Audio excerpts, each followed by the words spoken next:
How are you? I hope you guys had a really good field day. I hope you did some really great exercising. I did get to see some of you, and I'm sorry I didn't get to see all of you, but I hope you had a really great day and a nice weekend because the weather was beautiful.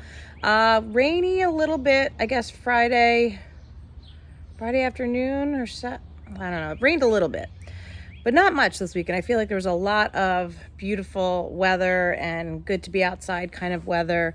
I'm outside right now because I think it is gorgeous out today. The sun is shining. I mowed the lawn. That's my lawn behind me. Ooh, there's our trampoline. Ooh. So yeah. Okay, so Miss Lincoln's going to read a story to you today. This story, remember I talked about the author, that is Eric Carle. Eric Carle is a very famous children's author. He writes in ways that help children remember, what the story is and helps them learn how to read. And then he's also a very unique artist. As you can see, this cover very similar to like the Grouchy Ladybug or the Very Hungry Caterpillar, because he wrote those also. He just has a certain style of artwork that when you look at a cover, you say, that must be Eric Carle. And this one is Eric Carle. This is called A House for Hermit Crab. This is the front cover. This is the back cover. And this is the spine. Good job. And here is the title. A House for Hermit Crab by Eric Carle. All right, I'm going to show you this first. Check out this page. It's just a little, beginning page before the title page. But if you look carefully, I think I can see how he does this artwork. It looks like paint. And then it almost like he just scratched with a fingernail or something to make those white lines. So a lot of the artwork that Eric Carle does, I think it's possible that even you could do that. A House for Hermit Crab. Time to move, said Hermit Crab in January. I've grown too big for this little shell. He had felt safe and snug in his shell, but now it was just too snug.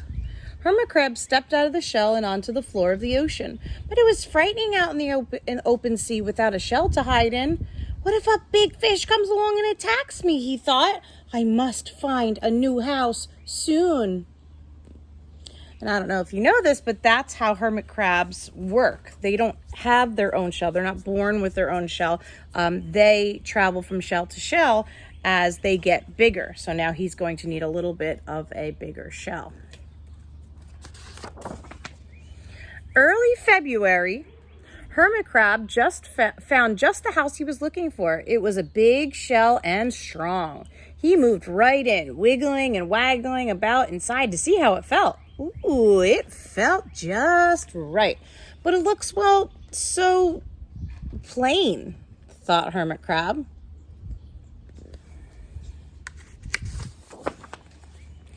In March, there's a pattern I was talking about with Eric Carle. First page it was January, the second page it was February, and now it is March. In March, Hermit Crab met some sea anemones. They swayed gently back and forth in the water. How beautiful you are, said Hermit Crab. Would one of you be willing to come and live on my house? It's so plain. It needs you. I'll come, whispered a small sea anemone. Gently, Hermit Crab picked it up with its claw and put it on its shell.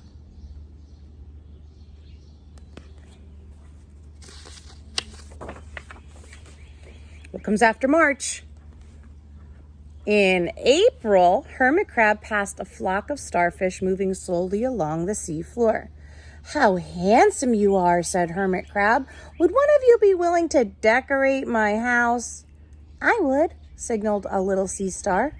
And carefully, Hermit Crab picked it up with its claw and put it on its house.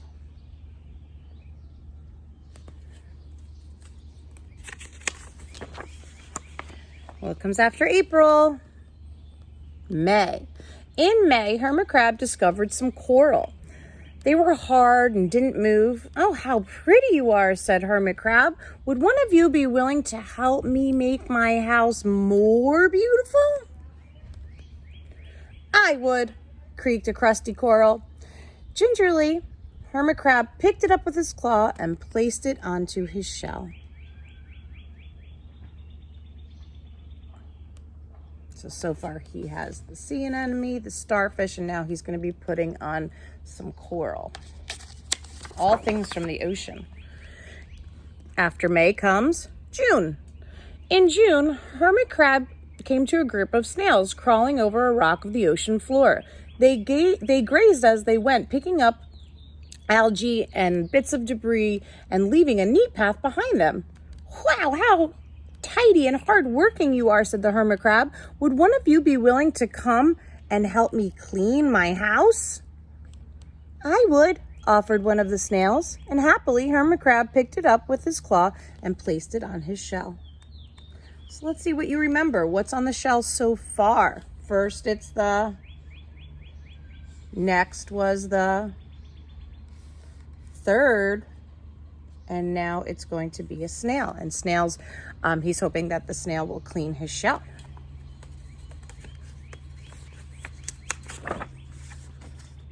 In July, Hermit Crab came upon several sea urchins.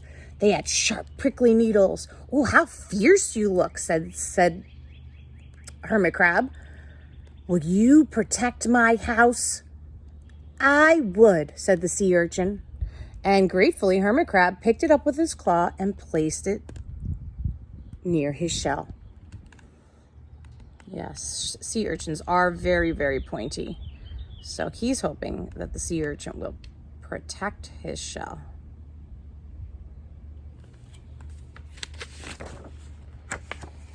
After July comes August. In August, Hermit Crab and his friends wandered into a forest of seaweed. It's so dark here, thought Hermit Crab. How dim it is, murmured the sea anemone. How gloomy it is, whispered the starfish. How murky it is, complained the coral. I can't see, said the snail. It's like nighttime, said the sea urchin.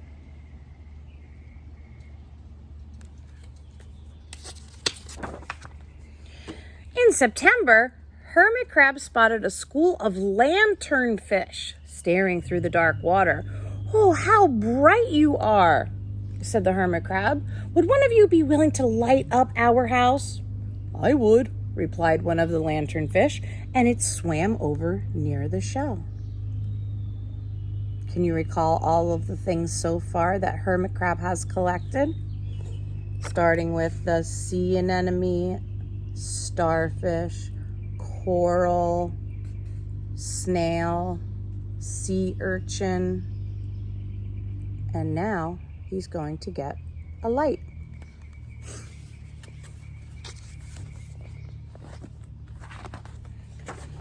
In October, Hermit Crab approached a pile of smooth pebbles. Ooh, how sturdy you are, said Hermit Crab. Would you mind if I rearranged you?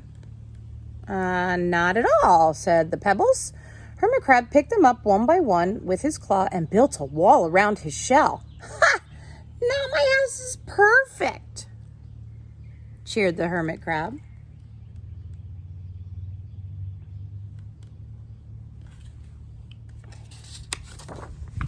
But in November, Hermit Crab felt that his shell seemed a bit too small. Little by little over the year, Hermit Crab had grown. Soon he would have to find another bigger home.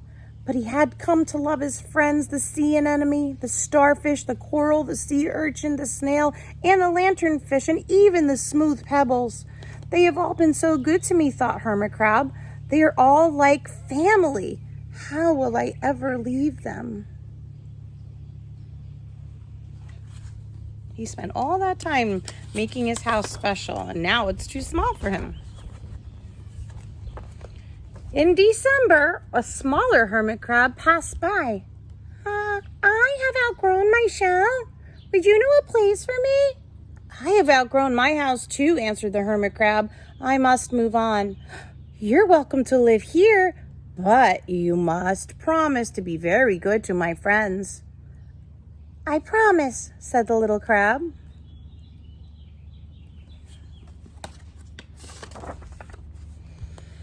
The following January, Hermit Crab stepped out so the little crab can move in. Couldn't stay in that little shell forever, said Hermit Crab, and he waved goodbye. The ocean floor looked wider than he remembered, but Hermit Crab wasn't afraid. Soon he spied the perfect house, a big empty shell. It looked, well, a little bit plain.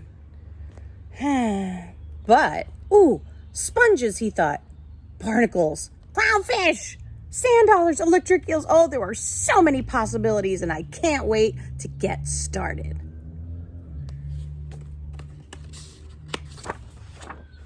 The end. So what do you think is going to happen next? If you could predict the future, what do you think that shell would look like? That'd be a really fun activity to do. So we know what his old shell looked like with the sea anemone and the starfish and the urchin. But I wonder what this shell would look like if there were sea sponges or barnacles or clownfish and sand dollars, electric eels, all the possibilities. There's lots of beautiful things in the ocean that could decorate and protect the shell. I hope you enjoyed that book. This week I have a lot of fun things planned for you. I'm really, really excited. Today is, your teacher's going to read a story to you. Tomorrow will be Zoom meetings starting at 12 o'clock with group 1 and then 1 o'clock for group 2. I will see you then. And Thursday I have a really fun activity planned. And then Friday we'll all meet together on Zoom again. I hope you have a great week and I will talk to you soon.